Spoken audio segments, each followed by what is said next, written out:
नमस्कार साथियों, इस इतिहास वाणी के दूसरे एपिसोड में इतिहास की समझ को बढ़ाने और इतिहास को एक नए नज़रिए से पढ़ने वाले इस दूसरे लेक्चर में आपका स्वागत है।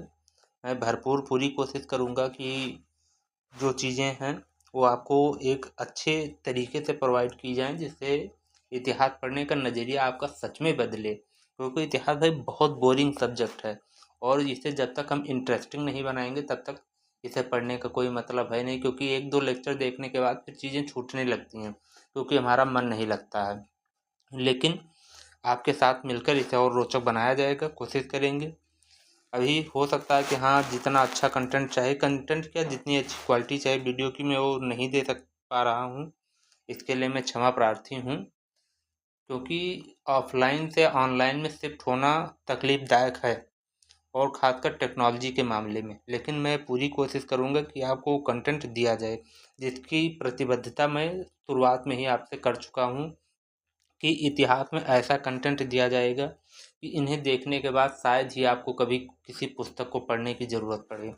चलो, तो आज के इस लेक्चर में आप शुरुआत करते हैं पहले क्वेश्चन से ही।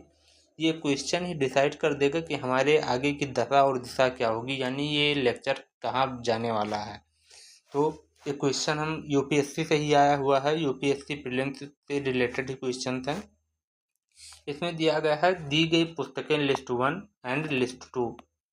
लिस्ट 1 एंड लिस्ट 2 का मिलान करना है कि हिंदू पॉलिटी कौन लिखा है। The wonder that was India, ये किसने लिखी है। And introduction to the study of Indian history, early history of India.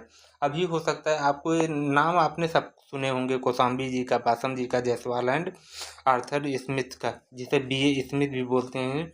इन सब का नाम आपने सुना होगा, लेकिन एग्जैक्ट किसने कौन सी पुस्तक लिखी है, इस चीज़ों में आपका हाथ तंग हो सकता है, क्योंकि चीज़ें अभी नहीं हैं। चलिए, कोई बात नहीं, हम आगे देखते हैं ये चीज़ें। आज के लेक्चर के बाद में देखते हैं, लास्ट में फिर लौट कर आएंगे इस पर, यहाँ एक सवाल हो रहा है कि नहीं हो रहा है। तो हम शुरुआत करते हैं प्राचीन भारत के इतिहासकार। अब प्राचीन भारत के इतिहासकार के बारे में पढ़ना क्यों ज़रूरी है। वैसे ज़्यादा प्रश्न नहीं आते हैं, मैं स्टार्टिंग में ही आपको बता दूं, ज़्यादा प्रश्न इससे नहीं आते हैं। लेकिन हाँ, कभी किस्मत ख़राब हो तो आ सकता है। तो हम कोई गुंजाइश नहीं रखेंगे कि हाँ, कि वर्ष से वर्ष कंडीशन लेकर चलेंगे, कोई गुंजाइश नहीं छोड़ेंगे कि हाँ, अगर प्रश्न आ जाए तो हमें हाथ खड़े करने की नौबत पड़ जाए। तो हम देख लेते हैं प्राचीन भारत के इतिहासकार के बारे में क्या क्या चीज़ है। पहले एक चीज़ क्या था कि जब ब्रिटिश लोग आए तो उन्हें कुछ पता नहीं था। अब नई जगह जैसे हम जाते हैं, अगर मान लो हम बुआ के यहाँ, चाचा के यहाँ, किसी के यहाँ अगर जाते हैं नई जगह, तो वहाँ अगर हमसे कोई कह दे कि हाँ जाओ चाय बना लो, तो हमें चीनी, चाय पत्ती, पानी तक हर एक चीज़ ढूंढना पड़ेगा। हर चीज़ में हमें टाइम लगेगा, हर चीज़ हमें एक एक जगह मिलानी पड़ेगी कि हाँ, चीनी कहाँ है, चाय पत्ती कहाँ है, पानी कहाँ है, दूध कहाँ है, सारी चीज़ें। तो उसी तरह जब ब्रिटिश लोग यहाँ पर आए तो उन्हें कुछ भी पता नहीं था, बस केवल वो शासन करने लगे थे।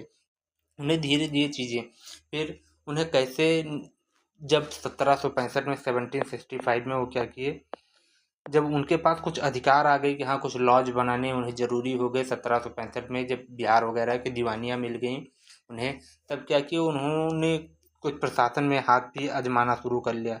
तो अब प्रशासन कर तो लेंगे, लेकिन किस तरह हम जो सुनवाई, अगर कोर्ट हम लगा रहे हैं तो कौन से कानून के आधार पर सजा देंगे, कैसे सुनवाई करेंगे, इसके लिए उन्होंने क्या किया, जो हिंदू के पुराने कानून चल रहे थे उन कानूनों को मानने लगे। हिंदू के कानूनों को, हिंदुओं के लिए हिंदू के कानून और मुस्लिम लोगों के लिए मुस्लिम के कानून अपनाने लगे। फिर जब उन्हें वो भी चीज़, अब हम लोगों की भाषा क्या थी, हम लोग संस्कृत यूज करने वाले थे, तो संस्कृत तो उन्हें समझ में आती, ना तो संस्कृत उन्हें आती थी, ना तो उन्हें हिंदी आती थी।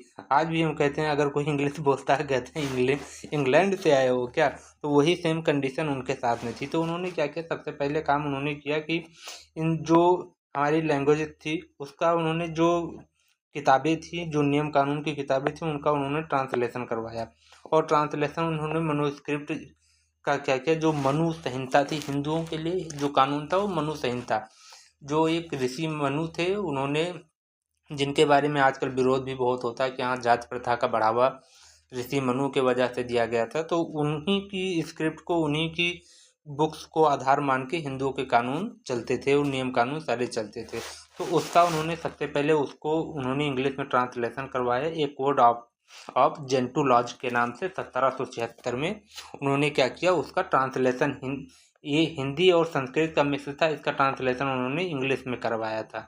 फिर उसी के आधार पर वो हिंदुओं को गवर्न करते थे। उसके बाद मुस्लिम का क्या था, मुस्लिम पर्सनल लॉज चलते थे, उसका उन्होंने ट्रांसलेशन करवा के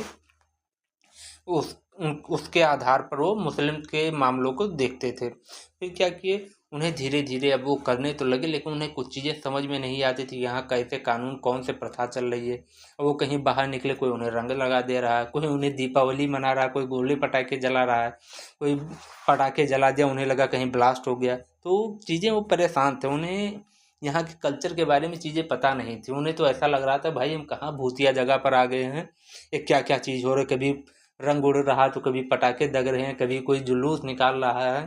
तो परेशान थे। तो उन्होंने कहा कि ठीक है, सबसे पहला काम हम क्या करते हैं, इन जो यहाँ के नियम कानून हैं इन सब चीज़ों के बारे में हम जानकारी इकट्ठा करते हैं। तो जानकारी इकट्ठा करने के लिए वो पढ़ने बैठे। तो पढ़ने के लिए उन्हें कुछ समझ में नहीं आ रहा था, तो उन्होंने क्या किया, कहा कि इसके लिए हम कुछ कॉलेजेस वगैरह बनाएंगे, कुछ इंस्टीट्यूशंस वगैरह ऐसे बनाएंगे जो हमें इनके बारे में जानकारी दें। इसी के तहत उन्होंने क्या किया, 1774 में माफ़ करिएगा 1784 में उन्होंने क्या किया, 1784 में एशियाटिक सोसाइटी ऑफ बंगाल बनाया कलकत्ता में। एक टाइप का एक कॉलेज था जिसे विलियम जॉन्स ने बनाया था। विलियम जॉन्स वही थे, बहुत इंटेलिजेंट था। इन्होंने क्या किया, इन्होंने सबसे पहले कहा था जो संस्कृत भाषा हमारी है वो लैटिन और ग्रीक के से मिलकर बनी है। इन्होंने कहा था कि जो हमारी संस्कृत और लैटिन और ग्रीक का जो है दूसरा भाग है, लैटिन ग्रीक के परिवार से ही मिली है।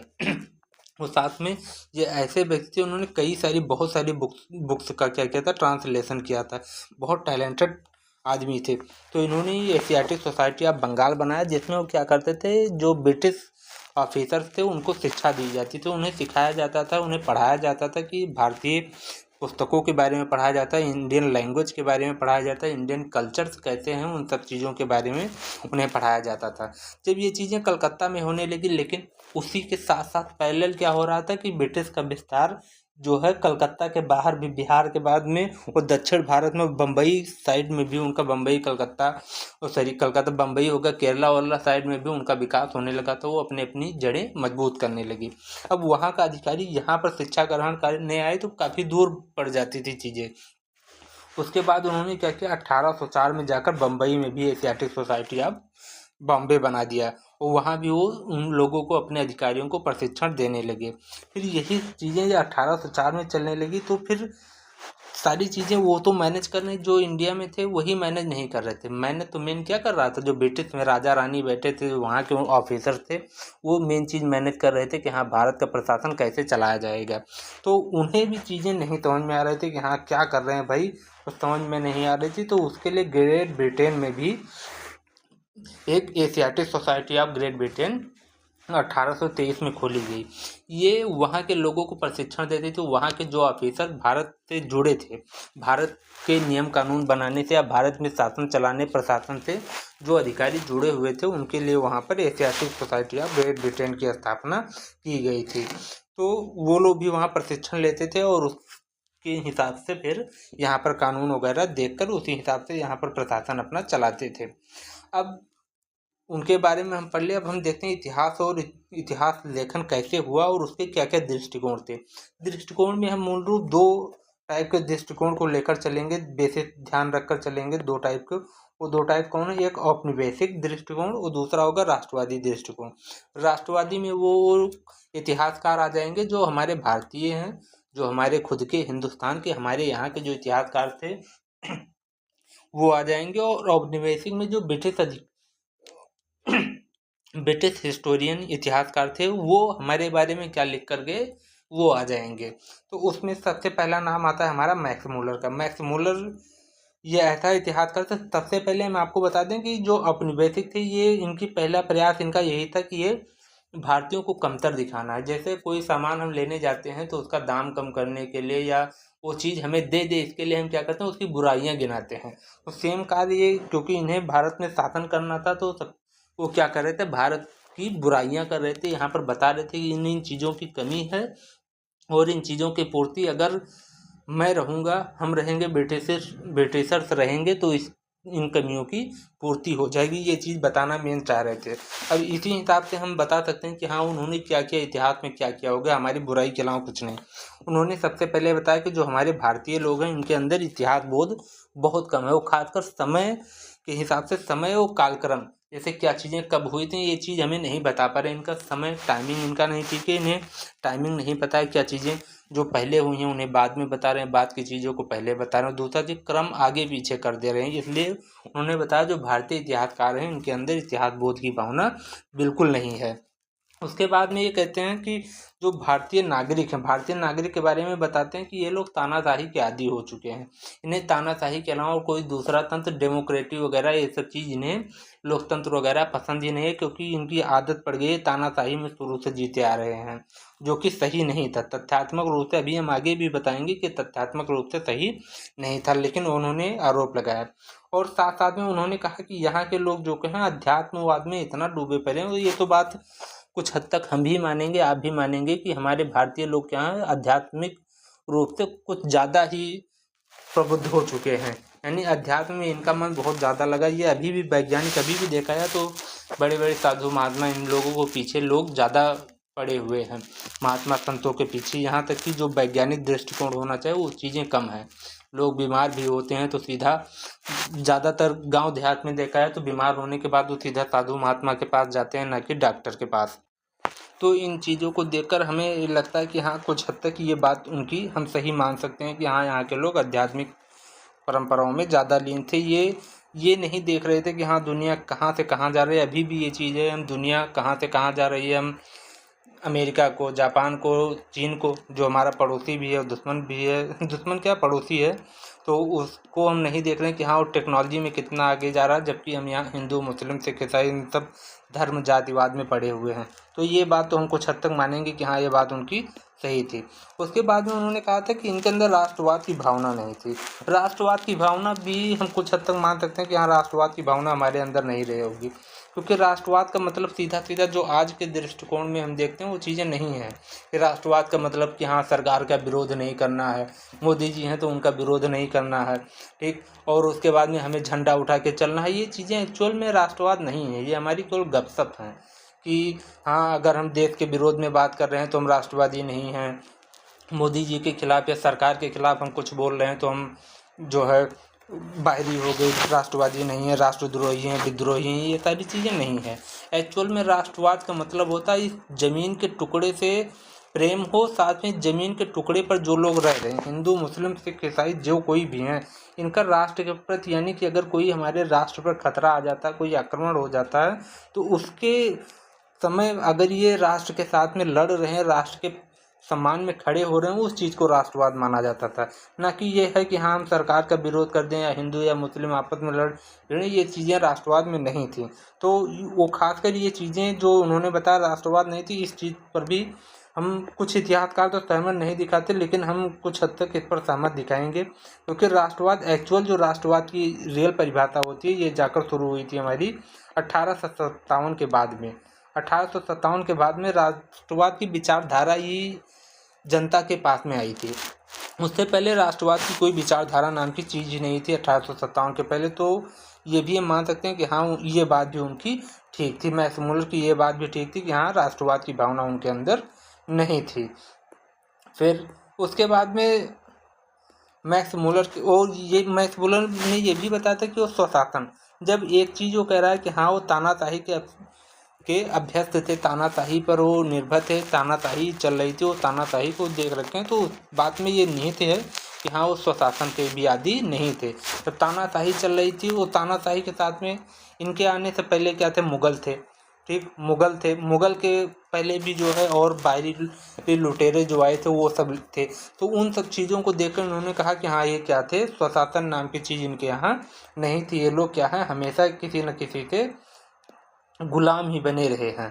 तो ये भी बात कुछ हद तक ज़्यादा तक हम तो ये मानते हैं, क्योंकि इतिहासकार जो हमारे राष्ट्रवादी इतिहासकार हैं वो भी आगे सिद्ध करके बताएंगे कि हाँ, स्वशासन हमारे पास था। फिर उसके बाद में आ जाते हैं हमारे विंसेंट आर्थर स्मिथ, जिन्हें हम B.A. स्मिथ नाम से भी जानते हैं, कि इन्हें B.A. स्मिथ नाम से भी B.A. स्मिथ के नाम से भी जानते हैं इन्हें।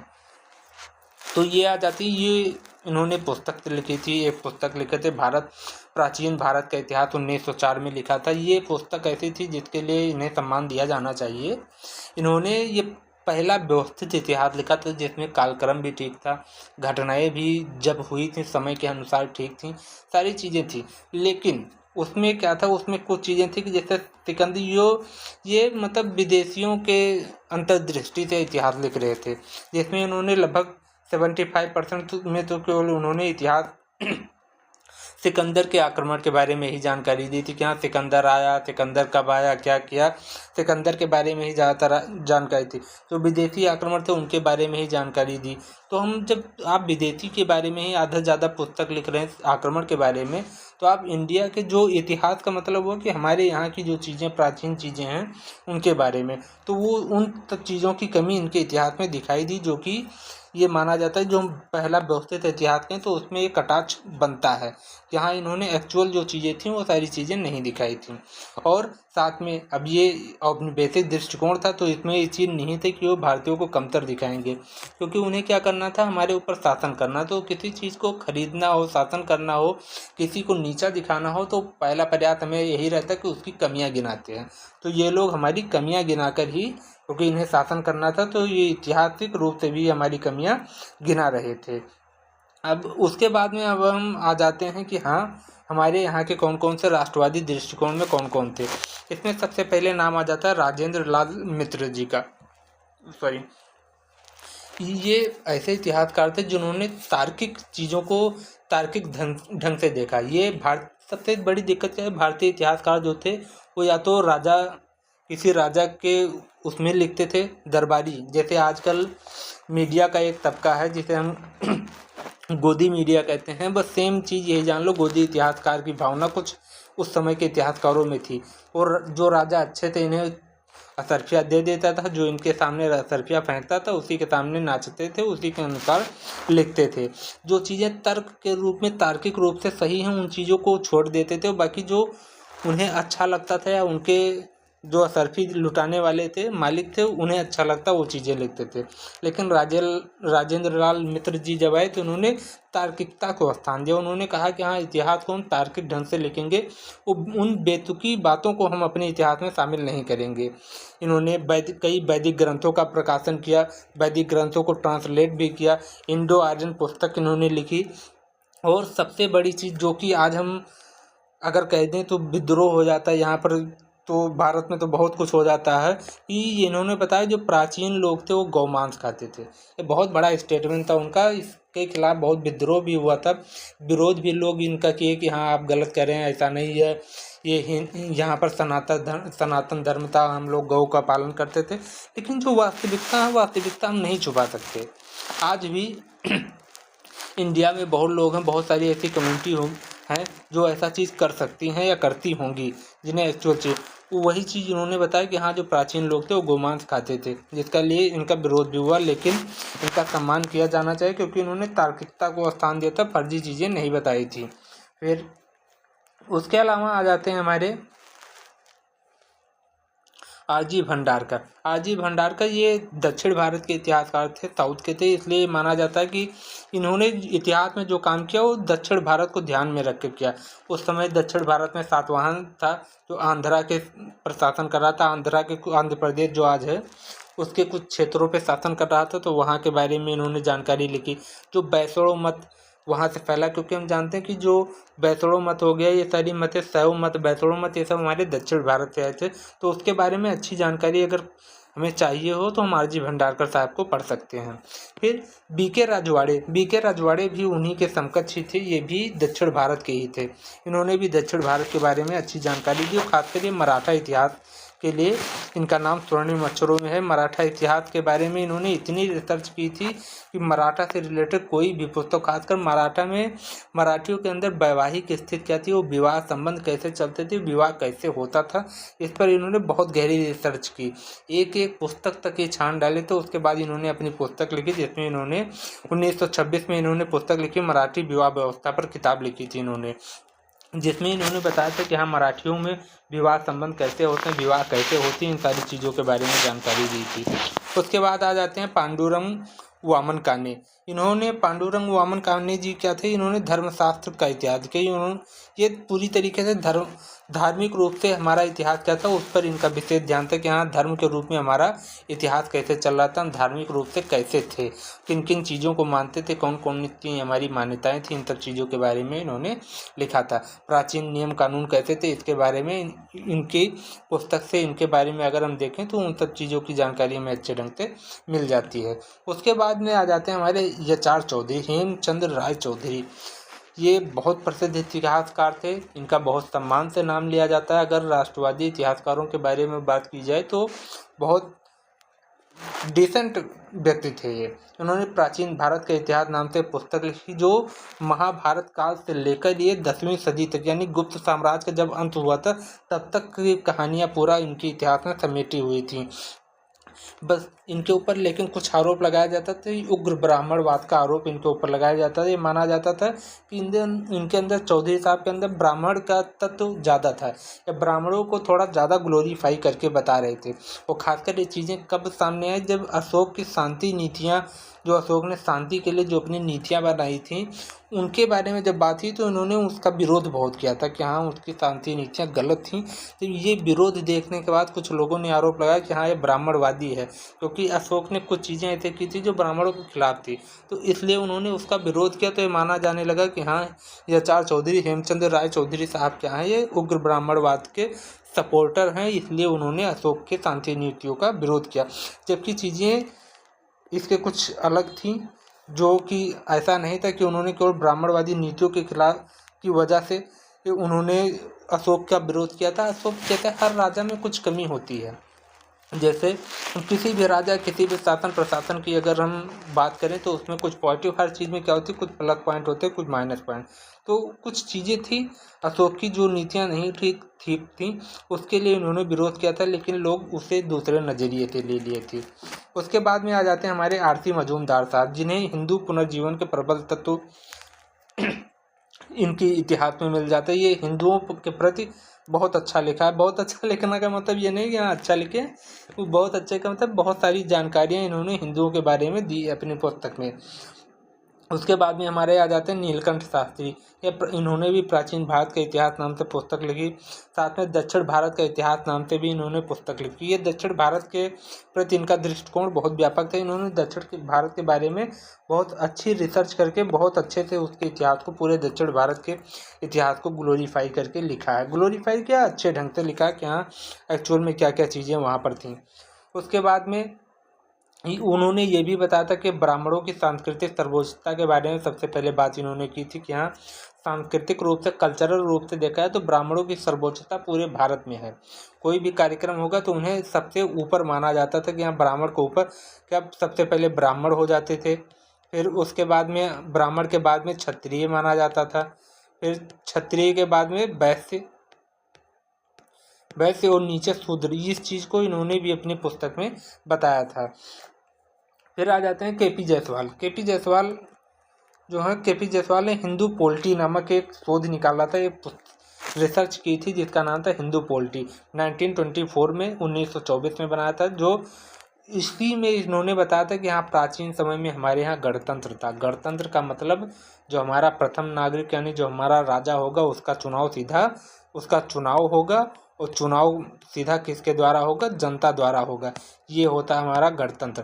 तो इन्होंने बताया कि प्राचीन समय में भी ऐसा गणतंत्र था, जो राजा थे उनका चुनाव होता था, और ये भी बताया कि हाँ स्वशासन थी, हम लोग खुद अपना शासन खुद नहीं जो है संचालित करते थे। स्वशासन की भावना जो कि मैक्समुलर कर रहा था कि हाँ ना तो इनके पास कोई गणतंत्र था ना ही स्वशासन था, तो उसका खंडन केपी जायसवाल जी ने किया था। वो बहुत तार्किक ढंग से किया था, लेकिन सही से कई इतिहासकारों, इंडियन इतिहासकारों को भी पढ़ते हैं तो इस चीज़ पर हमें कुछ संशय मिलता है कि हाँ स्वशासन की भावना तो कुछ हद तक मानते हैं, लेकिन गणतंत्र पूरी तरीके से हमें कहीं एक्चुअल में देखने को नहीं मिला। लेकिन किसी न किसी तर्क के साथ में इन्होंने बताया था, तो इसे माना जाना चाहिए। फिर डी कौशाम्बी, जिनके बारे में आपने बहुत अच्छे से पढ़ाई की होगी, क्योंकि हम 11th 12th NCERT में भी काफ़ी चीज़ें इनकी लिखी हुई हैं। और इन्होंने जो रिसर्च की थी उसे बहुत ज़्यादा कोट किया जाता है हर एग्ज़ाम में, हर यूनिवर्सिटी वगैरह में इनके बारे में अच्छी डिटेल से पढ़ाई जाती थी। उन्होंने लिखा था an introduction to the study of Indian history 1957 में इन्होंने लिखा था। ये इनके अंदर सबसे मेन चीज़ थी, ये कार्ल मार्क्स से प्रभावित थे। कार्ल मार्क्स यानी इनके इतिहास में अगर देखा है तो दबे पिछड़े और अर्थतंत्र यानी पैसों के बारे में जानकारी ज़्यादा मिलेगी, दबे कुचड़ों की बात ज़्यादा मिलेगी आपको। जो बहुत परेशान वर्ग था, जो एकदम से परेशान वर्ग था, जो निचला वर्ग था, उसके बारे में जानकारी डी कौशाम्बी जी के इतिहास में बहुत मिलेगी। इन्होंने पूरे इतिहास को उत्पादन की शक्ति से जोड़ दिया, जो कि सबसे बड़ी कमी थी इनके। अगर विरोध हो रहा तो सबसे बड़ा हाथ उनका केवल इसी स्टेटमेंट का था कि उन्होंने पूरे इतिहास को जोड़ दिया था कि पूरा इतिहास किस पर निर्भर है, उत्पादन की शक्तियों पर निर्भर है। यानी उत्पादन होगा तभी सारी चीज़ें, हर चीज़ को लाके उत्पादन से जोड़ देते थे। ये इनका सबसे बड़ा, जान लो अच्छा काम करने के बाद में भी अगर बुराई हो रही तो केवल एक इसी स्टेटमेंट की वजह से इनकी बुराई हो रही है। उसके बाद में हम एक दृष्टिकोण, इन दोनों दृष्टिकोण के बाद में एक दृष्टिकोण और भी हम पढ़ सकते हैं कि सांप्रदायिक दृष्टिकोण। ये थोड़ा आपको लगेगा, अटपटा लगेगा कि हाँ सांप्रदायिक दृष्टिकोण में यहाँ किसी बिना कोई प्रमाण, जो आज हम अयोध्या की भगवान राम की पूजा करते हैं कि यहाँ अयोध्या जी में भगवान राम थे, लेकिन जब भगवान राम के अयोध्या खुदाई की गई, इसके बारे में रिसर्च की गई, तो कोई भी ऐसा अस्तित्व या कोई भी ऐसा प्रमाण नहीं मिला जो ये बताता हो यही ये वाली अयोध्या ही राम जी की एक्चुअल अयोध्या थी। इसका कोई प्रमाण अयोध्या में नहीं मिला है। साथ में इसी तरह जो मथुरा वृंदावन है, उसमें कहते हैं कृष्ण भगवान जो महाभारत काल में, महाभारत में उन्होंने अच्छे उपदेश दिए हैं जो गीता के रूप में हमें मिले हैं। तो महाभारत के काल की जब हम जो वैभव दिखाई दिया था कि हाँ उस समय कृष्ण के राज में था, उस वैभव की जो हम मथुरा वृंदावन में खुदाई करते हैं तो कोई भी अंश हमें देखने को नहीं मिलता। कोई भी चीज़ हमें उस तरह की नहीं दिखती हैं जो ये बताती हूँ, उस वैभव का गुणगान करती हूँ और ये हमें बताती हूँ कि हाँ यही कृष्ण की नगरी है। तो ये कुछ चीज़ें दृष्टिकोण थी, लेकिन इतिहासकारों ने लिखा, हम सुप्रीम कोर्ट में भी देखे यहाँ बहुत चीज़ें कोर्ट की गई, बहुत चीज़ें हटाई भी गई। तो उसी तरह एक सांप्रदायिक दृष्टिकोण में लोग अपने मन से जो उन्हें अच्छा लगा वो चीज़ें लिखते चले गए, उसी चीज़ को लोग मानते चले गए। आज भी हम मानते हैं कि अगर मथुरा वृंदावन की बात होगी तो हम मानेंगे कि भगवान श्री कृष्ण की वो नगरी है। द्वारका जी की बात होगी तो हम भी मानेंगे भगवान श्री कृष्ण जी की नगरी है। अयोध्या धाम की अगर बात की जाए तब भी वो हम मानेंगे कि अयोध्या श्री रामचंद्र जी की जन्मभूमि है। लेकिन अगर साक्ष्य के रूप में देखें तो ऐसा कोई साक्ष्य में देखने को नहीं मिला है।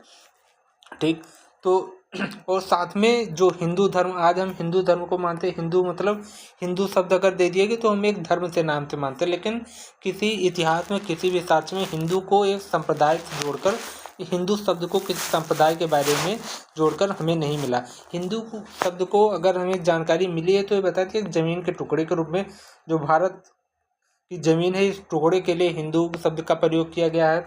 इंडस नदी के जो थी, इंडस नदी को सिंधु, जो ईरानी लोग थे, ईरानी लोग का क्या था, जो टंग प्रॉब्लम होती है, तो टंग प्रॉब्लम क्या थी, वो जो है इंडस नदी को जो है उसे सिंधु को, जो सिंधु नदी थी सा को वो हा पढ़ते थे, सा को हा पढ़ते तो उसे हिंदू हिंदू कहने लगे थे, तो इससे हिंदू शब्द आ गया था।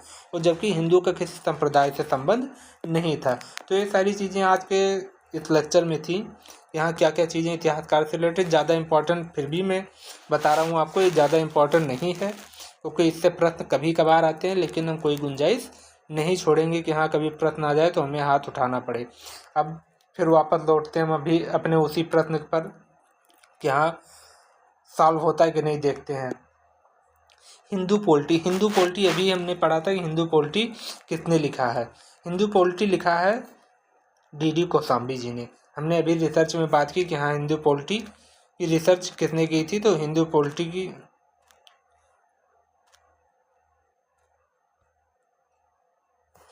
हिंदू पोल्टी कहाँ गया भाई,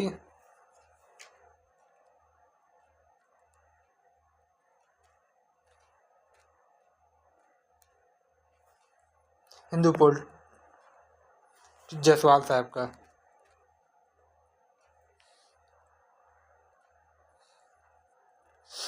तो हिंदू पॉलिटी जायसवाल साहब का होगा। तो ए का हो गया 3, ए का 3 हो गया। फिर उसके बाद में आते हैं the wonder that was India. The wonder that was India के लेखक थे ए.एल. बासम, ए.एल. बासम थे। तो बी का हो जाएगा 2। फिर an introduction to the history of Indian history, इसका भी हमने पढ़ा था कि अभी डी.टी. कौशाम्बी जी के बारे में, तो ये हो जाएगा सी का। फिर उसके बाद में आ जाता है early history of India. Early history of India कौन लिखा था? विंसेंट आर्थर स्मिथ, तो ये हो जाएगा डी का। तो कौन सा ऑप्शन सटीक बैठता है? ऑप्शन बी, ये हो जाएगा हमारा आंसर। इसी के साथ में हम आपसे लेते हैं विदा। अगला लेक्चर मैं पूरे विश्वास के साथ कहता हूँ अद्भुत होगा, क्योंकि उसके तैयारी मैं पहले से ही कर रहा हूँ, वो अद्भुत होगा, इसका वादा है। बाकी चैनल से जुड़े रहिए। धन्यवाद।